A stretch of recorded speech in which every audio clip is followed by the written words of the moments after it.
ইনি হলেন আমাদের পিকু বাবু। খুবই শান্তশিষ্ট বাচ্চা এবং স্নান করতে খুবই ভালোবাসে। তো স্বভাবতই ও খুবই খুশি।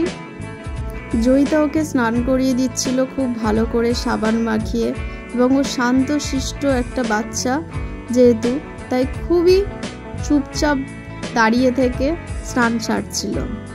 বেচারাটা হঠাৎ গরম পড়ায় খুবই কষ্ট পাচ্ছিল। কি সুন্দর দাঁড়িয়ে দাঁড়িয়ে স্নান করছে, আর জয়িতা কি সুন্দর করে তার গায়ে জল ঢেলে তাকে স্নান করিয়ে দিচ্ছে। ও কিন্তু মুখে কিছুতেই জল দিতে দেয় না, মুখে জল গেলেই তখন ওর এই শান্ত রূপটা অশান্ততে পরিণত হয়ে যায়।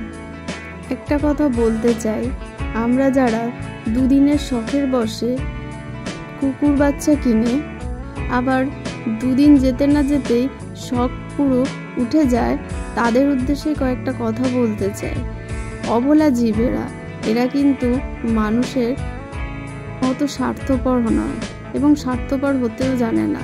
এরা শুধু ভালোবাসা দিতেই জানে। কি সুন্দর দেখুন, এরা হাসছে।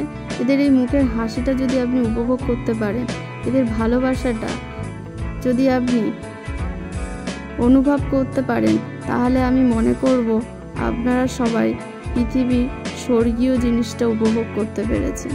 যাই হোক, পিকু বাবুর পুরো স্নান কমপ্লিট। গায়ে একটু পোকা হয়েছিল, তাই স্প্রে করার চেষ্টা করা হচ্ছে।